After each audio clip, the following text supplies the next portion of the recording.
আমি অমুক আলেমের সন্তান, অমুক পলিটিশিয়ানের সন্তান, অমুক রাষ্ট্রনেতার সন্তান, এইসব জাতি, বর্ণ, গোত্র এগুলো আল্লাহর আযাব থেকে বাঁচাতে পারবে না যদি কোরআন সুন্নাহ ফলো না করেছেন। আর ওই মতবাদটাকে তারা জোর করে মুসলিমদের উপর চাপাতে যাচ্ছে। এই কারণেই মুসলিমদের বইপত্রের মধ্যে এখন এগুলো ঢুকে যাচ্ছে, এই মতবাদগুলো ঢুকে যাচ্ছে। তাহলে এই যুগে আপনি কাকে বিশ্বাস করবেন? কিভাবে বিশ্বাস করবেন? কিভাবে বিশ্বাস করবেন? এটা অবিশ্বাসের যুগ চলছে।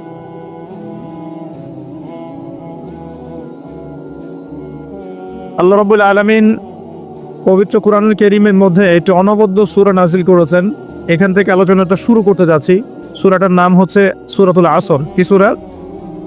আল্লাহ পাক বলছেন, বিসমিল্লাহির রহমানির রহিম, ওয়াল আসরি, সময়ের কসম, সময়ের কসম, মহাকালের কসম, ইন্নাল ইনসানা লাফি খুসর, নিঃসন্দেহে, নিঃসংকোচে, কোনো সন্দেহ নেই যে এই পুরো মানব জাতি ক্ষতির মধ্যে আছে।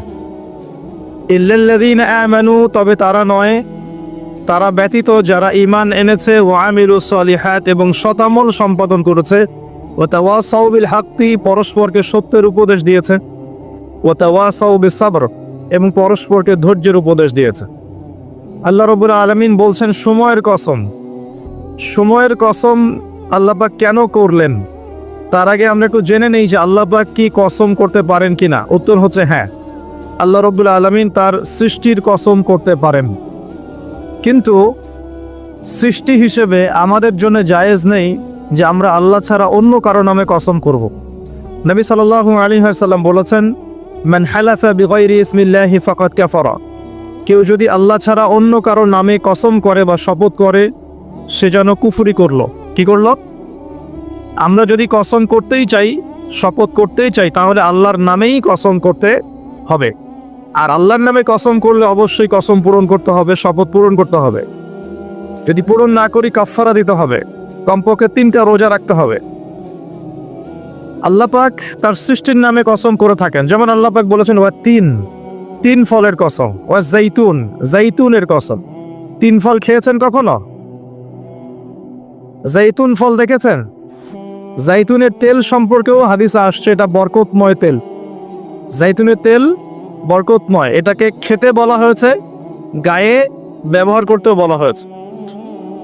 ওয়া তুরি সিনিন, আল্লাহ পাক তুর পাহাড়ের কসম করেছেন, সিনাই পর্বতের কসম করেছেন। ওয়া হাযাল বালাদিল আমিন, এই পবিত্র শহরের কসম বলতে আল্লাহ পাক মক্কার কসম করেছেন। এরকম প্রচুর কসম আল্লাহ পাক কোরআনে করেছেন। স্পেশালি আম্মা পারা, যেটা আমরা বলি 30তম পারা, এই পারায় প্রচুর শপথ আপনি দেখতে পারবেন। ওয়া দুহা, দ্বিপ্রহরের কসম, ওয়াল লাইল, রাতের কসম। ঠিক আছে?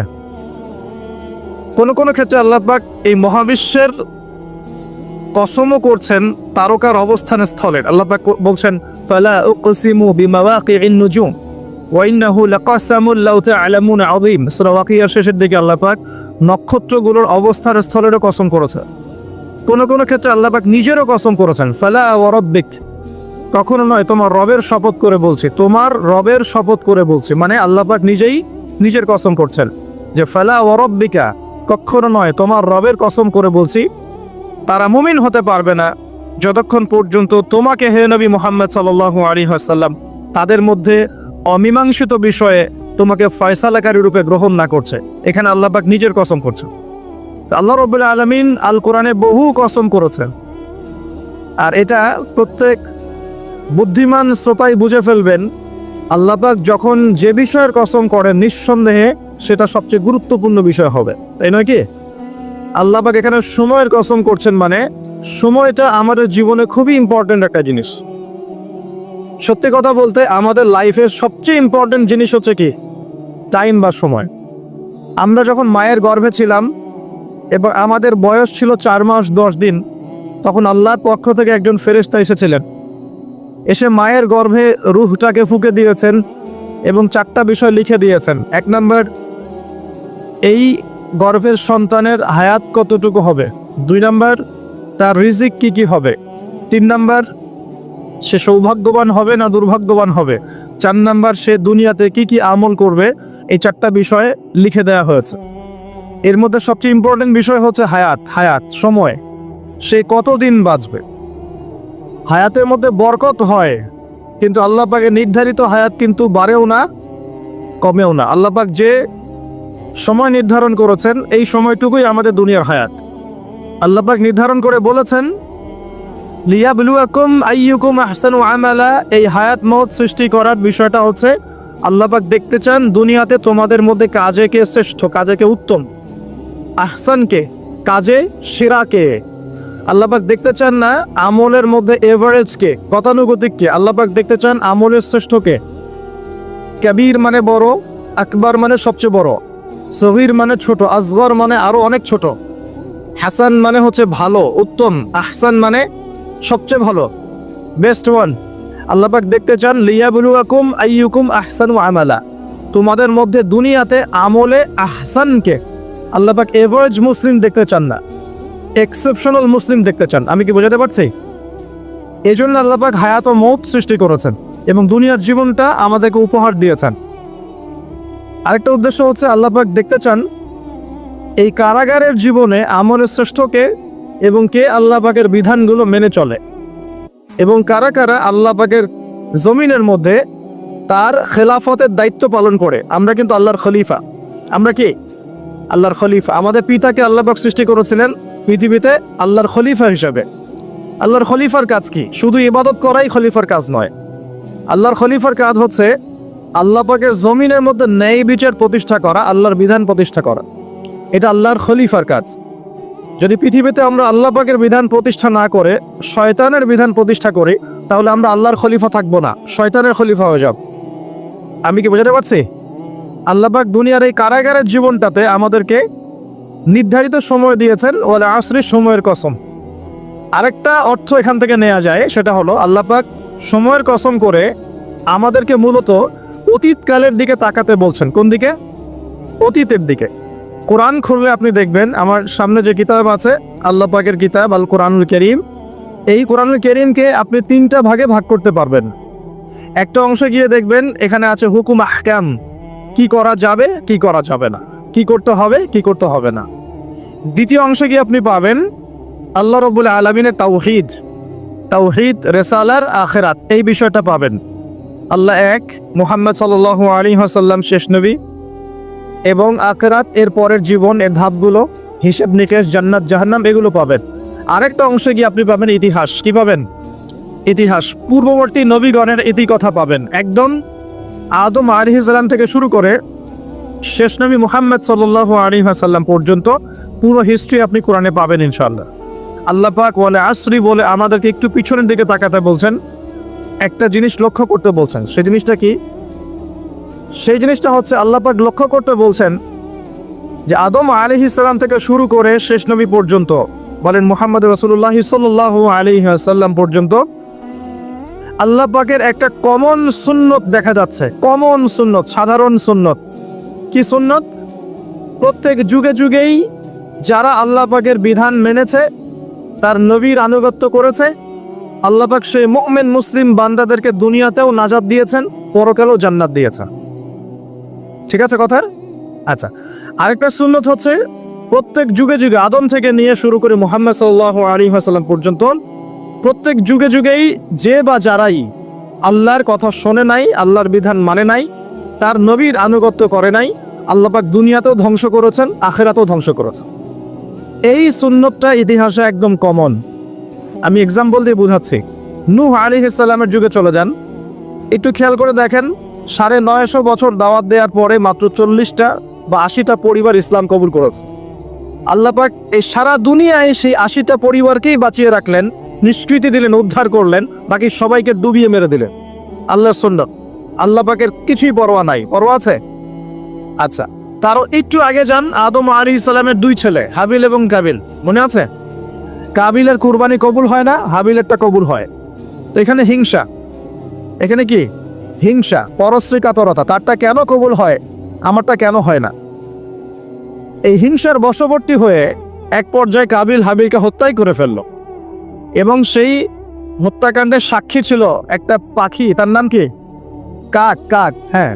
বিষয়টা হচ্ছে যে কাক সাক্ষী যে আদম আলাইহিস সালাম এর 2 সন্তান, এক সন্তানকে হত্যা করার পর আরেক সন্তান মাথায় হাত দিয়ে বসে আছে। কিভাবে তার ভাইকে দাফন করবে এই জ্ঞান তার কাছে নাই। আল্লাহ পাক কাককে পাঠালেন, সে মাটি খুঁড়ে দেখালো কিভাবে দাফন করতে হয়। তার মানে শিক্ষা আমাদের চারপাশেই আছে। শিক্ষা গ্রহণ করার জন্য সবসময় টেক্সট বুকের প্রয়োজন হয় না। শিক্ষা গ্রহণ করার জন্য সবসময় টেক্সট বুকের প্রয়োজন হয় না। এই ডারউইনের মতবাদের প্রয়োজন হয় না। শিক্ষা গ্রহণ করার জন্য একটু দূরদর্শিতাই যথেষ্ট। বহু মানুষ এই পৃথিবীতে বেঁচে আছেন যাদের অক্ষর জ্ঞান নাই, লিটারাল জ্ঞান নাই, কিন্তু তারা অনেক বেশি অভিজ্ঞতা সম্পন্ন আছেন না? আছেন। এমনকি আমাদের প্রিয় নবী মুহাম্মদ রাসূলুল্লাহ সাল্লাল্লাহু আলাইহি ওয়াসাল্লাম কিন্তু এই আক্ষরিক জ্ঞান আলিফ বা তা সা এগুলো লিখতে পড়তে জানতেন না। এটা কি আপনারা জানেন? আল্লাহ পাক তাকেই শেষ নবী করেছেন এবং আমরা তাকে বলি তিনি উম্মি। উম্মি মানে হচ্ছে অক্ষর জ্ঞানহীন। কিন্তু এই পৃথিবীর সবচাইতে জ্ঞানী মানুষ, ইতিহাসের শুরু থেকে শেষ পর্যন্ত সবচাইতে জ্ঞানী মানুষ হচ্ছেন মুহাম্মদ রাসূলুল্লাহ সাল্লাল্লাহু আলাইহি ওয়াসাল্লাম। অক্ষর জ্ঞানী সবকিছু নয়। সিগনেচার করতে পারলেই এই আপনার একটা জাতি জ্ঞানী হয় না। সাক্ষরতার হার বাড়লেই একটা জাতি জ্ঞানী হয় না। একটা জাতি জ্ঞানী হয় যখন তার ভিতরে আধ্যাত্মিক পরিবর্তন আসে, যখন তার ভিতরে মানবিক গুণগুলো ইনস্টল হয়, যখন সে মানবতার কল্যাণে কাজ করতে পারে, যখন সে খারাপ পথে যায় না, ন্যায়ের পথে থাকে, অন্যায়ের পথে যায় না, তখন সে ভালো হয়। অক্ষর জ্ঞান সব কিছু নয়। আর আমরা এখন পাশের হারটাকে বেশি ফোকাস করি। কত পার্সেন্ট পাশের হার, কত পার্সেন্ট শিক্ষিত, এটা বড় কথা নয়, কত পার্সেন্ট পাশের হার। পাশের হার সব কিছু নয়। একটা দেশ আছে এখনো পৃথিবীতে, তার নাম ভুটান। কি নাম? বলা হয় যে পৃথিবীর সবচেয়ে সুখী দেশগুলোর মধ্যে একটা হচ্ছে ভুটান। তারা কিরকম জানেন? কৃষিকাজ করে। হ্যাঁ, কৃষিকাজ করে, দিন আনে দিন খায়, চাষাবাদ করে, ফসল ফলায়। যে ফসল খাওয়া দাওয়া করার পরে যেটা বেঁচে যায় সেটা এক্সপোর্ট করে। কেউ কারোর সাথে হানাহানিতে যায় না। হ্যাঁ, ছোট ছোট ছোট পরিবারে বিভক্ত, গোত্রীয়, সেখানে গোত্রীয় বিভাগ আছে, কিছু পলিটিশিয়ানরাও আছেন, কিন্তু কারোর সাথে কোনো হানাহানি কাটাকাটি এইসবে নাই তারা। পৃথিবীর সবচেয়ে সুখী দেশগুলোর তালিকায় ভুটানকে বলা হয় একটা দেশ। দেখুন, এখানে যেটা বলতে যাচ্ছিলাম যে শিক্ষা নিলেন কাবিল কার কাছ থেকে? কাকের কাছ থেকে। এখানে একটা হাদিস মনে পড়ে যায়, শেয়ার করি। নবী সাল্লাল্লাহু আলাইহি ওয়াসাল্লাম বলেছেন, এই পৃথিবীতে প্রথম হত্যাকাণ্ড সংগঠিত করেছিল কাবিল।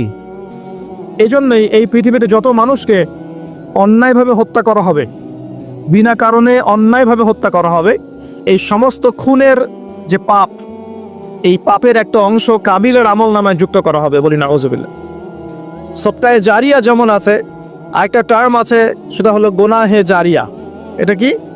একটা মাদক দ্রব্যের বার খুলেছেন, আপনি মারা যাওয়ার পরেও যদি মানুষ মাদক খেতে থাকে, কবরে শুয়ে শুয়ে গোনা পাবেন ইনশাআল্লাহ।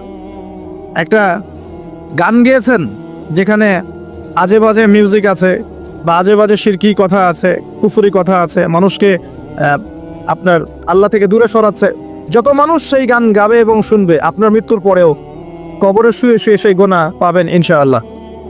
একজন মানুষ সিনেমা হল করেছে এবং সেখানে নগ্ন ছবি প্রদর্শন করা হয়।